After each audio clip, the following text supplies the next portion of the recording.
ಮಕರ ರಾಶಿಯವರೇ, ಯುಗಾದಿ ನಂತರದ ಈ 30 ದಿನಗಳು ನಿಮ್ಮ ಜೀವನದಲ್ಲಿ ಸಾಮಾನ್ಯ ದಿನಗಳಲ್ಲ. ಜ್ಯೋತಿಷ್ಯದ ಪ್ರಕಾರ ಕೆಲವು ಸಮಯಗಳು ಜೀವನದಲ್ಲಿ ದೊಡ್ಡ ತಿರುವು ತರಬಹುದು. ಅದೇ ರೀತಿ ಈ ಯುಗಾದಿ ನಂತರದ ಅವಧಿ ಮಕರ ರಾಶಿಯವರಿಗೆ ಬಹಳ ವಿಶೇಷವಾಗಿರಬಹುದು. ಕೆಲವರು ಈಗಾಗಲೇ ಕೆಲವು ಸಂಕಷ್ಟಗಳನ್ನು ಅನುಭವಿಸುತ್ತಿದ್ದಾರೆ. ಹಣದ ಸಮಸ್ಯೆಗಳು, ಉದ್ಯೋಗದ ಒತ್ತಡ, ಕುಟುಂಬದ ಕಲಹ, ಮನಸ್ಸಿನ ಅಶಾಂತಿ. ಆದರೆ ಯುಗಾದಿ ನಂತರ ಗ್ರಹಗಳ ಚಲನೆ ನಿಧಾನವಾಗಿ ಬದಲಾಗುತ್ತಾ ಬರುತ್ತದೆ. ಈ ಬದಲಾವಣೆ ನಿಮ್ಮ ಜೀವನದಲ್ಲಿ ಹೊಸ ಅವಕಾಶಗಳನ್ನು ಬಾಗಿಲು ತೆರೆಯಬಹುದು. ಆದರೆ ಇಲ್ಲಿ ಒಂದು ಮುಖ್ಯ ಪ್ರಶ್ನೆ ಇದೆ. ಈ 30 ದಿನಗಳಲ್ಲಿ ನಿಮಗೆ ಯಾವ ಅವಕಾಶಗಳು ಬರಬಹುದು? ಯಾವ ದಿನಗಳಲ್ಲಿ ಜಾಗ್ರತೆ ಅಗತ್ಯ? ಯಾವ ಸೂಚನೆಗಳು ನಿಮ್ಮ ಜೀವನ ಬದಲಾವಣೆಯ ಸಂಕೇತವಾಗಬಹುದು? ಇವೆಲ್ಲವನ್ನು ಈಗ ನಿಧಾನವಾಗಿ ತಿಳಿದುಕೊಳ್ಳೋಣ. ಯುಗಾದಿ ಸಮಯದಲ್ಲಿ ಗ್ರಹಗಳ ಸ್ಥಿತಿ ಬಹಳ ಮುಖ್ಯವಾಗಿರುತ್ತದೆ. ಮಕರ ರಾಶಿಯವರಿಗೆ ವಿಶೇಷವಾಗಿ ಶನಿ ಮತ್ತು ಗುರುಗಳ ಪ್ರಭಾವ ಪ್ರಮುಖ. ಶನಿ ಗ್ರಹ ಮಕರ ರಾಶಿಯವರಿಗೆ ಪರಿಶ್ರಮ ಮತ್ತು ಶಿಸ್ತು ಕಲಿಸುವ ಗ್ರಹ. ಅದರ ಪರಿಣಾಮವಾಗಿ ಕಳೆದ ಕೆಲವು ತಿಂಗಳುಗಳಲ್ಲಿ ನೀವು ಹಲವು ಸವಾಲುಗಳನ್ನು ಎದುರಿಸಬಹುದು. ಆದರೆ ಈ ಸಮಯದಲ್ಲಿ ಗುರುಗ್ರಹದ ಅನುಗ್ರಹವು ನಿಧಾನವಾಗಿ ಹೆಚ್ಚಾಗುವ ಸಾಧ್ಯತೆ ಇದೆ. ಗುರುಗ್ರಹ ಜ್ಞಾನ, ಭಾಗ್ಯ ಮತ್ತು ಅವಕಾಶಗಳ ಪ್ರತೀಕ. ಆದ್ದರಿಂದ ಈ 30 ದಿನಗಳಲ್ಲಿ ಕೆಲವರಿಗೆ ಹೊಸ ಅವಕಾಶಗಳು, ಹೊಸ ಪರಿಚಯಗಳು, ಹೊಸ ಪ್ರಾರಂಭಗಳು ಬರಬಹುದು. ಮಕರ ರಾಶಿಯವರೇ, ಈ ಅವಧಿಯಲ್ಲಿ ಹಣದ ವಿಷಯದಲ್ಲಿ ಕೆಲವು ಅಚ್ಚರಿಯ ಘಟನೆಗಳು ಸಂಭವಿಸಬಹುದು. ಕೆಲವರಿಗೆ ಹಳೆಯ ಹಣ ಮರಳಿ ಸಿಗಬಹುದು. ಅಂದರೆ ನೀವು ಯಾರಿಗಾದ್ರೂ ಸಾಲವಾಗಿ ಕೊಟ್ಟಿದ್ದರೆ ಆ ಹಣ ನಿಮಗೆ ಸೇರುವ ಸಂದರ್ಭ ಇದಾಗಬಹುದು. ಕೆಲವರಿಗೆ ಹೊಸ ಆದಾಯದ ಮಾರ್ಗಗಳು ತೆರೆದುಕೊಳ್ಳಬಹುದು. ಅಂದರೆ ನಿಮಗೆ ಯಾವುದಾದ್ರೂ ಒಂದು ಹೊಸ ಪಾರ್ಟ್ ಟೈಮ್ ಜಾಬ್ ಸಿಗುವಂಥದ್ದು, ಅಥವಾ ನೀವು ಹಾಕಿದ್ದು ಸ್ಟಾಕ್ ಶೇರ್ಸ್ ಆಗಲಿ ಜಾಸ್ತಿ ಆಗುವಂಥದ್ದು, ಈ ಥರ ಒಳ್ಳೆಯ ವಿಷಯಗಳು ನಿಮಗೆ ನಡೆಯುತ್ತೆ. ಹಾಗೆ ಕೆಲವರಿಗೆ ಅನಿರೀಕ್ಷಿತವಾಗಿ ಹಣ ಬರಬಹುದು. ನೀವು ನಿರೀಕ್ಷಿಸನೇ ಇರ್ದಿರುವಂಥ ಜಾಗದಲ್ಲೂ ಸಹ ನಿಮಗೆ ದುಡ್ಡು ಬರುವಂತಹ ಸಂದರ್ಭ ಬರುತ್ತದೆ. ಆದರೆ ಈ ಸಮಯದಲ್ಲಿ ಒಂದು ಜಾಗ್ರತೆ ಅತ್ಯಂತ ಮುಖ್ಯ. ಅನಗತ್ಯ ಖರ್ಚು ಮಾಡುವುದನ್ನು ನೀವು ತಪ್ಪಿಸಬೇಕು. ಹೌದು, ಅನಗತ್ಯವಾಗಿ ನೀವು ಏನೇನು ಖರ್ಚು ಮಾಡ್ತೀರೋ ಅದನ್ನೆಲ್ಲದನ್ನು ನೀವು ಕಡಿಮೆ ಮಾಡಿದ್ರೆ ನೀವು ಬಂದಿರೋ ದುಡ್ಡನ್ನ ನೀವು ಶೇಖರಿಸ್ಕೊಳ್ಬೋದು. ಯಾಕಂದರೆ ಕೆಲವೊಮ್ಮೆ ಹಣ ಬರುತ್ತದೆ, ಆದರೆ ಅದೇ ಸಮಯದಲ್ಲಿ ಅತಿಯಾದ ಖರ್ಚು ಕೂಡ ಹೆಚ್ಚಾಗಬಹುದು. ಹೀಗಾಗಿ ಈ ಸಮಯದಲ್ಲಿ ಹಣವನ್ನು ಜಾಣ್ಮೆಯಿಂದ ಬಳಸುವುದು ಬಹಳ ಮುಖ್ಯವಾಗಿದೆ. ಹಾಗಾಗಿ ಹಣದ ವಿಷಯದಲ್ಲಿ ಶಿಸ್ತು ಬಹಳ ಮುಖ್ಯ ಸ್ನೇಹಿತರೆ. ಉದ್ಯೋಗ ಮತ್ತು ವೃತ್ತಿ. ಉದ್ಯೋಗದಲ್ಲಿರುವ ಮಕರ ರಾಶಿಯವರಿಗೆ ಈ 30 ದಿನಗಳು ಮಹತ್ವದ ಅವಕಾಶ ತರಬಹುದು. ಕೆಲವರಿಗೆ ಪ್ರಮೋಷನ್ ಸಿಗುವ ಸಾಧ್ಯತೆ ಇದೆ. ಕೆಲವರಿಗೆ ಹೊಸ ಕೆಲಸದ ಅವಕಾಶಗಳು ಬರಬಹುದು. ಹೌದು, ಆಲ್ರೆಡಿ ಕೆಲಸದಲ್ಲಿ ಇರೋರಿಗೆ ಪ್ರಮೋಷನ್ ಸಿಗಬಹುದು, ಅಥವಾ ಯಾವುದಾದ್ರೂ ಒಂದು ಹೊಸ ಪ್ರಾಜೆಕ್ಟ್ ಲೀಡ್ ಆಗುವಂಥದ್ದು, ಅಥವಾ ಏನೋ ಒಂದು ಹೊಸ ಅವಕಾಶ ಸಿಗಬಹುದು. ಇಂಥ ಅವಕಾಶಗಳು ಸಿಕ್ಕಿದಾಗ ನೀವು ಯೋಚನೆ ಮಾಡಿದಿರ ಖಂಡಿತವಾಗಿ ನೀವು ಮುನ್ನುಗ್ಗಬೇಕು, ಧೈರ್ಯವಾಗಿ ಮುನ್ನುಗ್ಗಬೇಕು ಅನ್ನೋದು ನನ್ನ ಸಲಹೆ. ನೀವು ಬಹಳ ದಿನಗಳಿಂದ ಪ್ರಯತ್ನಿಸುತ್ತಿದ್ದ ಕೆಲಸ ಈ ಸಮಯದಲ್ಲಿ ಯಶಸ್ವಿಯಾಗಬಹುದು. ನಿಮಗೆ ಹೊಸದು ಮಾತ್ರ ಅಲ್ಲ, ನೀವು ಇಷ್ಟು ದಿನ ಅಂದ್ಕೊಂಡಿದ್ದು ಕೆಲಸಗಳು ಸಹ ನಿಮಗೆ ಯಶಸ್ವಿಯಾಗುವಂತಹ ಸಂದರ್ಭಗಳು ಬರುತ್ತೆ. ಇದು ಇನ್ನು ವ್ಯಾಪಾರ ಮಾಡುವವರಿಗೆ ನೋಡೋಣ. ಹೊಸ ಗ್ರಾಹಕರು ದೊರಕಬಹುದು, ಹೊಸ ಕಸ್ಟಮರ್ ಸಿಗಬಹುದು, ಹೊಸ ಒಪ್ಪಂದಗಳು ಕೂಡ ಆಗಬಹುದು. ಅವ್ರಿಗೆ ಹೊಸ ಬಿಸ್ನೆಸ್ ಎಕ್ಸ್ಪ್ಯಾನ್ಷನ್ಗೆ ಹೊಸ ಒಪ್ಪಂದಗಳು ಸಹ ಆಗಬಹುದು. ಆದರೆ ಒಂದು ವಿಷಯ ನೆನ್ಪಿಟ್ಕೊಳ್ಬೇಕು, ಅತಿಯಾದ ತುರ್ತು ನಿರ್ಧಾರಗಳನ್ನು ತೆಗೆದುಕೊಳ್ಳಬಾರದು. ಯಾವುದೇ ನಿರ್ಧಾರ ತಗೊಳ್ಳುವಾಗೂ ಅದ್ರ ಪ್ರೋಸ್ ಆ್ಯಂಡ್ ಕಾನ್ಸ್ನ ನಾವು ಯೋಚನೆ ಮಾಡಿ ತಗೊಳ್ಬೇಕು. ಯಾಕಂದರೆ ನಮಗೆ ತಾಳ್ಮೆ ಅನ್ನೋದು ಬಹಳ ಮುಖ್ಯ.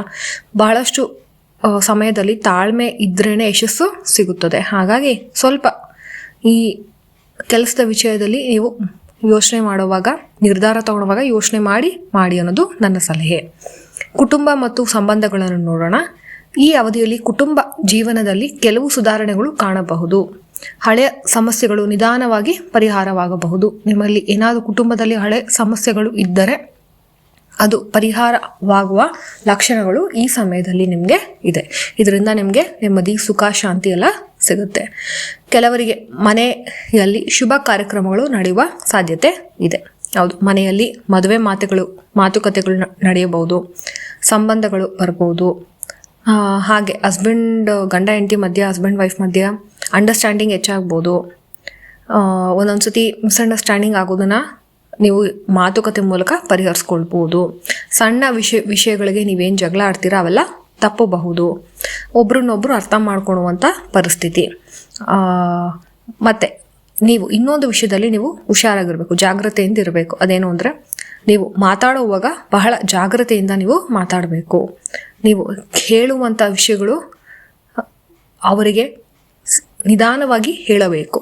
ಇಲ್ಲ ಅಂದರೆ ಅದನ್ನು ಆಗುವಂತಹ ಸಾಧ್ಯತೆ ಇದೆ. ಹಾಗಾಗಿ ಹುಷಾರಾಗಿ ನೀವು ಮಾತಾಡಬೇಕು. ಇನ್ನು ಆರೋಗ್ಯದಲ್ಲಿ ಬಂದರೆ, ಈ ಸಮಯದಲ್ಲಿ ಆರೋಗ್ಯದ ಕಡೆ ಸ್ವಲ್ಪ ಗಮನ ಕೊಡುವುದು ಬಹಳ ಅಗತ್ಯವಾಗಿದೆ. ನಿಮಗೆ ಅತಿಯಾದ ಕೆಲಸ ಮತ್ತು ಒತ್ತಡ ನಿಮಗೆ ದೇಹದ ಮೇಲೆ ತುಂಬ ಪರಿಣಾಮ ಬೀರ್ತಾ ಇದೆ. ಹಾಗಾಗಿ ನೀವು ಸಮಯಕ್ಕೆ ಸರಿಯಾಗಿ ಆಹಾರ ತೆಗೆದುಕೊಳ್ಬೇಕು. ನಿಮಗೆ ಬಹಳ ವಿಶ್ರಾಂತಿ ಅವಶ್ಯಕತೆ ಇದೆ.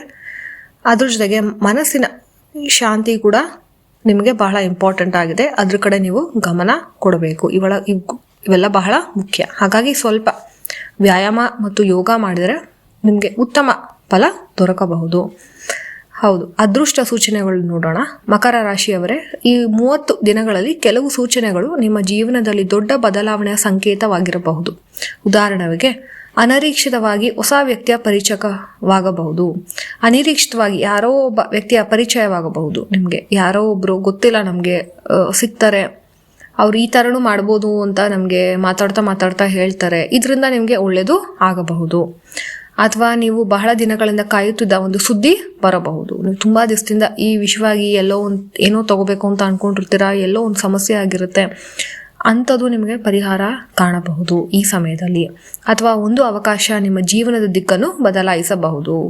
ನೀವು ತಗೊಳ್ಳೋಂಥ ಒಂದು ನಿರ್ಧಾರ, ಒಂದು ಅವಕಾಶ, ಎಸ್ ಅನ್ನೋದು ಅಥವಾ ನೋ ಅನ್ನೋದು ನಿಮ್ಮ ಜೀವನದ ದಿಕ್ಕನ್ನೇ ಬದಲಾಯಿಸಬಹುದು. ಹಾಗಾಗಿ ನಿಧಾನವಾಗಿ ಯೋಚನೆ ಮಾಡಿ ಕೂತ್ಕೊಂಡು ತಾಳ್ಮೆಯಿಂದ ನೀವು ಮಾಡಬೇಕು ಅನ್ನೋದು ನನ್ನ ವಿನಂತಿ. ಈ ರೀತಿಯ ಸೂಚನೆಗಳು ನಿಮಗೆ ಖಂಡಿತ ಸಿಗುತ್ತೆ. ಈ ಯುಗಾದಿ ನಿಮ್ಮ ಭಾಗ್ಯದ ಬದಲಾವಣೆಯ ಆರಂಭವಾಗಬಹುದು. ಹಾಗಾಗಿ ಅದರ ಕಡೆ ಹೆಚ್ಚು ಗಮನ ಕೊಡಿ. ನಿಧಾನವಾಗಿ, ಸಮಾಧಾನವಾಗಿ, ತಾಳ್ಮೆಯಿಂದ ನೀವು ಮಾಡಬೇಕು. ಹೌದು, ಮಕರ ರಾಶಿಯವರೇ, ಯುಗಾದಿ ನಂತರ ಈ 30 ದಿನಗಳು ನಿಮ್ಮ ಜೀವನದಲ್ಲಿ ಹೊಸ ಅಧ್ಯಾಯ ಆರಂಭಿಸಬಹುದು. ಇವೆಲ್ಲ ಚಾನ್ಸಸ್ ಇದೆ, ಹೊಸ ಅಧ್ಯಾಯ ಆರಂಭಿಸಬಹುದು. ಆದರೆ ಅದು ನಿಮ್ಮ ಕೈನಲ್ಲೇ ಇದೆ. ನೀವು ಹೇಗೆ ಡಿಸೈಡ್ ಮಾಡ್ತೀರಾ, ನಿಮ್ಮ ಬಂದಿರೋ ಅವಕಾಶನ ನೀವು ಹೇಗೆ ಉಪಯೋಗಿಸ್ಕೊಳ್ತೀರಾ, ಕೆಟ್ಟದಾಗ್ತಿರುವಾಗ ಅದನ್ನು ಹೇಗೆ ತಡೆದು ಸ್ಟ್ರಾಂಗ್ ಆಗಿ ನಿಂತ್ಕೊಳ್ತೀರಾ, ನೀವು ಸೆಲ್ಫ್ ಕಾನ್ಫಿಡೆನ್ಸ್ ಇಲ್ಲದೆ ಅನ್ನೋದು ಬಹಳ ಮುಖ್ಯ. ಆದರೆ ಅವಕಾಶ ಬಂದಾಗ ಅದನ್ನು ಗುರುತಿಸುವುದು ಮತ್ತು ಸರಿಯಾದ ನಿರ್ಧಾರ ತೆಗೆದುಕೊಳ್ಳುವುದು ನಿಮ್ಮ ಕೈಯಲ್ಲಿದೆ. ಹೌದು, ನಿಮ್ಮ ಪರಿಶ್ರಮ ಮತ್ತು ತಾಳ್ಮೆಯಿಂದ ಮುಂದೆ ಸಾಗಿದರೆ ಯಶಸ್ಸು ಖಚಿತ. ಹೌದು, ನಿಮ್ಮ ಪರಿಶ್ರಮ, ನಿಮ್ಮ ಹಾರ್ಡ್ ವರ್ಕ್ ನೋಡಿ, ಯಾವತ್ತೂ ಅಷ್ಟೇ ಹಾರ್ಡ್ ವರ್ಕ್ಗೆ ಖಂಡಿತ ಮೋಸ ಇಲ್ಲ. ನಿಮಗೆ ಪ್ರತಿಫಲ ಸಿಗೋದು ಒಂದು ಸ್ವಲ್ಪ ನಿಧಾನ ಆಗಬಹುದು. ಭಾಳಷ್ಟು ಜನರು ಕಮೆಂಟ್ ಮಾಡಿದ್ರಿ, ನಮ್ಗೆ ಈ ಥರ ಕಷ್ಟ ಇದೆ, ಆ ಥರ ಆಗ್ತಾ ಇದೆ ಅಂತ. ಹೌದು, ಕಷ್ಟ ಇದ್ದೇ ಇದೆ. ನೀವು ಸ್ವಲ್ಪ ತಾಳ್ಮೆಯಿಂದಿರಿ. ಖಂಡಿತವಾಗೂ ನೀವು ಕೊಟ್ಟಿರುವಂಥ ಹಾರ್ಡ್ ವರ್ಕ್ಗೆ ನಿಮಗೆ ಪ್ರತಿಫಲ ಸಿಗುತ್ತದೆ. ಯಾವತ್ತೂ ಹಾರ್ಡ್ ವರ್ಕ್ಗೆ ಪ್ರತಿಫಲ ಸಿಗಲ್ಲ ಅನ್ನೋದನ್ನ ನಾವೆಲ್ಲೂ ಕೇಳೇ ಇಲ್ಲ. ಹೌದು, ಒಂದಲ್ಲ ಒಂದಿನ ಪ್ರತಿಫಲ ಸಿಗುತ್ತೆ. ಇನ್ನು ಲಕ್ನಲ್ಲಿ ಆಗಿರುವಂಥವ್ರು ಇರ್ತಾರೆ, ಬಟ್ ಹಾರ್ಡ್ ವರ್ಕ್ ಮಾಡಿ ನಾನು ಸೋತೆ ಅಂತ ಹೇಳಿದವರು ಎಲ್ಲೂ ನಾನು ನೋಡೇ ಇಲ್ಲ. ಅದೊಂದು ನಂಬಿಕೆ ಇದೆ. ಹಾಗಾಗಿ ನೀವು ನಂಬಿ ಅಂತ ಹೇಳ್ತೀನಿ ನಾನು. ನಂಬಿಕೆನೇ ಜೀವನ. ಓಕೆ, ಎಲ್ಲರಿಗೂ ಒಳ್ಳೇದಾಗಲಿ. ಒಟ್ಟಿನಲ್ಲಿ ಎಲ್ಲರಿಗೂ ಆಗಬೇಕು ಅನ್ನೋದೇ ಬಹಳ ಮುಖ್ಯ ಉದ್ದೇಶ. ಎಲ್ಲರಿಗೂ ಒಳ್ಳೇದಾದರೆ ಎಲ್ಲರೂ ಖುಷಿಯಾಗಿ ಇರ್ತಾರೆ. ಸರ್ವೇ ಜನ ಸುಖಿನೋ ಭವಂತು. ಈ ವಿಡಿಯೋ ನಿಮಗೆ ಉಪಯುಕ್ತವಾಗಿದೆ ಎಂದು ಅನಿಸಿದರೆ ದಯವಿಟ್ಟು ಲೈಕ್ ಮಾಡಿ. ನಿಮ್ಮ ರಾಶಿ ಮಕರ ರಾಶಿ ಆಗಿರೋ ದಯವಿಟ್ಟು ತಿಳಿಸಿ. ನೀವು ಏನಾದರೂ ಕಷ್ಟ ಅನುಭವಿಸಿದ್ರೆ ಹಂಚ್ಕೊಳ್ಳಿ. ನೀವು ಹಂಚ್ಕೊಂಡಾಗ ನಿಮ್ಮ ನೋವು ಕಡಿಮೆ ಆಗುತ್ತೆ, ಬೇರೆಯವ್ರಿಗೂ ನಾವು ಧೈರ್ಯ ತುಂಬ್ದಂಗೆ ಆಗುತ್ತೆ. ಹಾಗೆ ತಪ್ಪದೆ ನನ್ನ ಚಾನಲ್ನ ಸಬ್ಸ್ಕ್ರೈಬ್ ಮಾಡಿ ಅಂತ ಹೇಳ್ತೇನೆ. ಮುಂದಿನ ವಿಡಿಯೋದ್ರಲ್ಲಿ ನಾವು ಭೇಟಿಯಾಗೋಣ. ಧನ್ಯವಾದಗಳು.